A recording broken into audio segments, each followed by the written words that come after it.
I never thought it would end up like this. I always promised myself I would be careful, never rush into anything until I fully understood it. But then, Eric came into my life, and it felt like fate. Something I couldn't fight, something I couldn't see coming.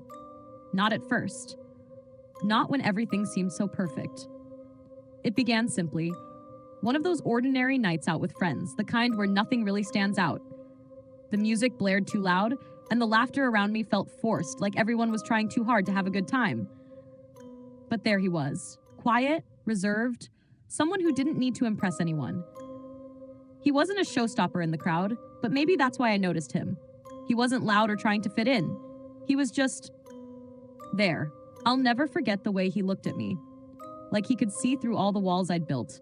Like he knew things I hadn't even figured out for myself. It should have felt unsettling, but it didn't.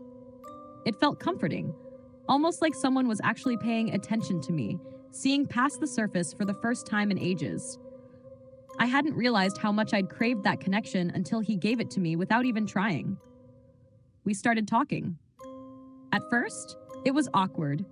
Those strange silences that stretched on too long, like we were both trying to figure each other out. But it didn't stay awkward for long. Our conversations flowed easily, like we were two people who'd known each other for years. We found common ground, laughed at the same jokes. It didn't take long before I realized I wanted to be around him. I trusted him in a way that felt right, like I could lean into it and let my guard down. In the beginning, everything felt so effortless. So right. Eric listened to me, not just heard my words, but understood them.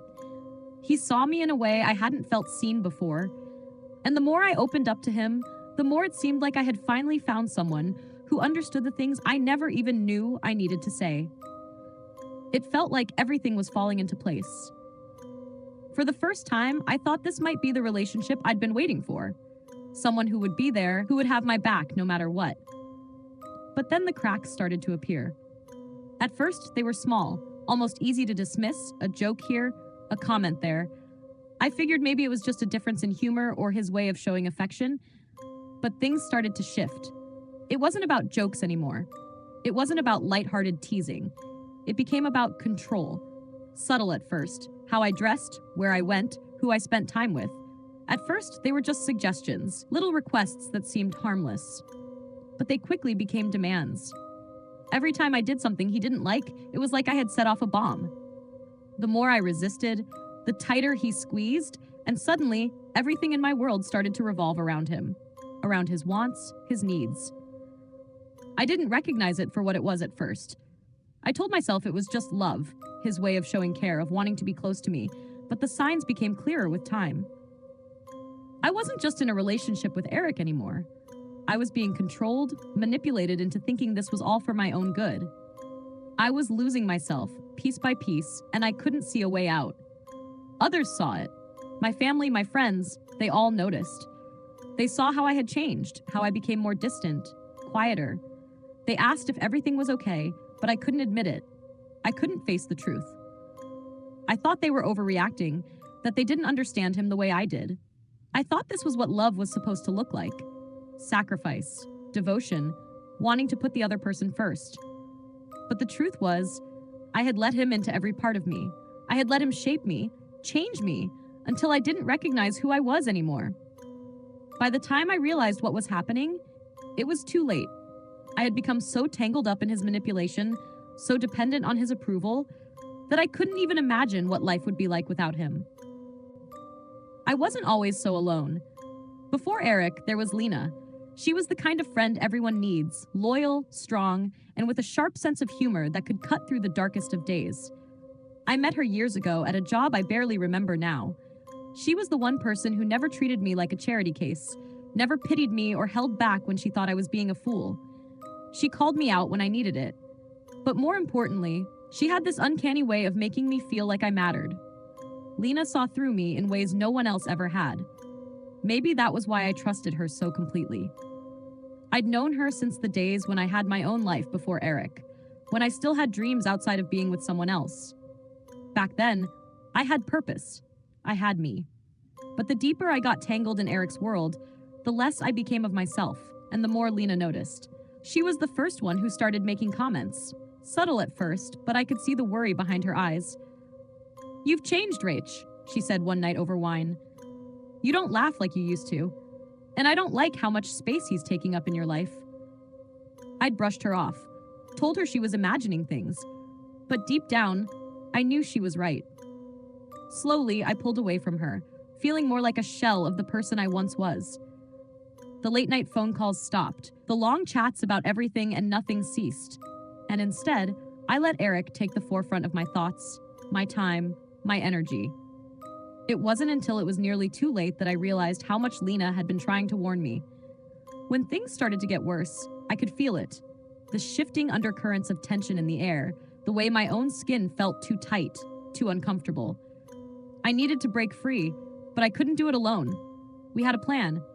She would come for me late at night, the time Eric was least likely to notice.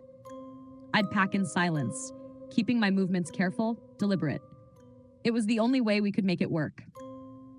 Once I was out, I'd have to keep moving, keep running, until I was somewhere far enough away that Eric couldn't find me. I thought I could do it. I thought it would be easy, but nothing was easy anymore. I can feel the bruises.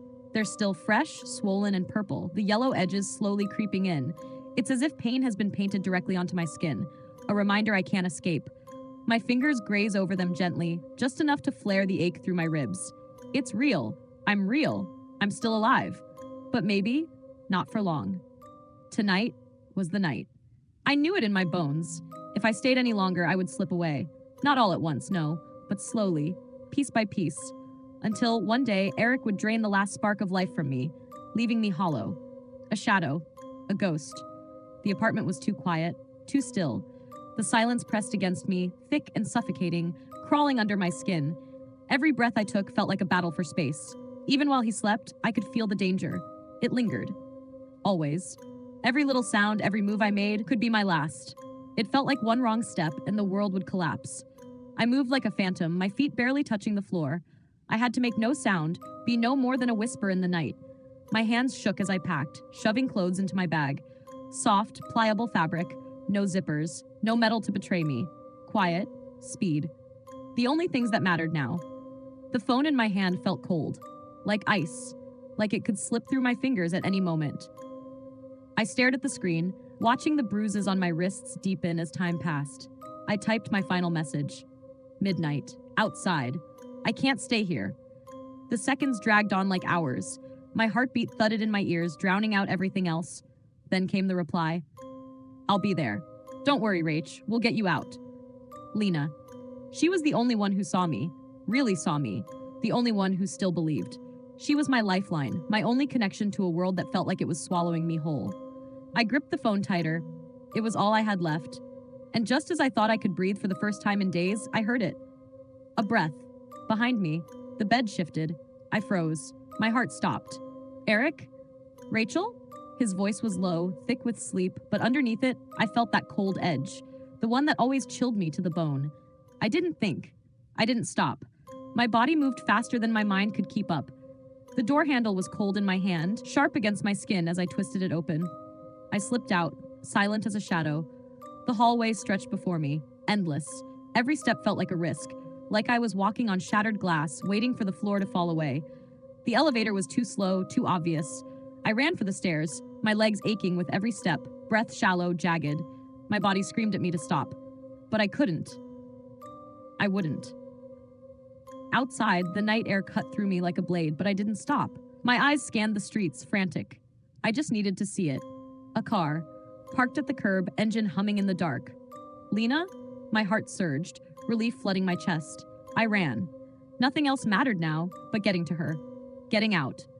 I threw open the door, falling into the seat. The seatbelt barely registered as it dug into me. Go! The tires screeched as she sped away, the world around us blurring into a smear of darkness. For the first time in what felt like years, I allowed myself to feel something other than fear, hope. But then, something was off. Lena hadn't said a word. Her knuckles were white, clenched tight around the steering wheel. Her face was drawn, taut with tension. The streets outside felt wrong. Foreign. My stomach twisted with unease. Lena? No response. The car slowed, my breath hitched, heart pounding as my hand reached for the door handle. But before I could touch it, the locks clicked into place. The seatbelt tightened across my chest. Too tight. Too final. Lena's voice sliced through the silence, colder than the night. Taking you home. Then I heard it. A breath. A familiar breath. Miss me? And then, nothing. I woke to the sound of dripping. Slow, steady, echoing in the silence like the heartbeat of something dead. My head throbbed, each movement sending waves of pain through me, but it wasn't the worst part. No, the worst part was the tightness around my wrists. Ropes. The pressure dug into my skin, leaving their mark, every attempt to free myself only making the pain worse. The air was thick, heavy, metallic. I could taste it, feel it in my lungs. Blood. I was tied to a chair. Helpless, powerless. Then he appeared. Eric. That smile, slow, cruel, like he was savoring a joke only he could understand. His eyes moved over me, a predator sizing up its prey, as if he could break me with just a glance. And then Lena. She stood beside him, arms crossed, face as unreadable as a mask. But her eyes, those eyes, something flickered there. Something dark. The lantern beside them flickered, casting shadows across her face, and I couldn't look away. Why? The words barely made it past my throat, jagged, as if each one was laced with shards of glass. Lena tilted her head, narrowing her eyes like I was the one who failed to see the truth. Oh, Rachel. Her voice dripped with something foul. Something deeper than the surface. You really thought I'd save you? You think I'd let you go? You're a fool. Eric stepped closer, the floor creaking beneath his weight. My breath hitched. He reached for a knife on the table, the gleam of the blade catching the dim light. Hungry. Waiting. I braced myself, my body stiffening, expecting the pain, waiting for it, for the end. But then, smoke. Dark. Thick. I couldn't breathe. A spark. Then another. Suddenly, the world was on fire. Flames rose around me, consuming the walls, licking at the air, hungry and wild. The heat crashed against me, but I didn't stop. I couldn't. I fought. I wrenched my hands free from the ropes, ignoring the raw burn as they tore into my skin. My legs felt like jelly, but I ran. Through the fire, through the night, through trees that clawed at me, reaching to pull me back, to trap me. But I didn't stop. I couldn't. I wouldn't. I just ran. The survivor. The hospital room was too bright, too clean, too perfect. I could still taste the smoke, feel the sear of flames on my skin. A detective stood in front of me, his voice cutting through the haze of memories. So, that's everything? I nodded, my throat raw, my voice barely a whisper. Yes. He looked at me, searching, maybe hoping for more. For answers. And Lena? Eric? I didn't answer. I didn't know, and maybe I didn't want to. The door clicked shut behind him, and I was left alone in the silence. And in that silence, I heard it. Lena's laugh. Soft. Distant. Floating through the smoke. Because deep down, I knew. This wasn't over.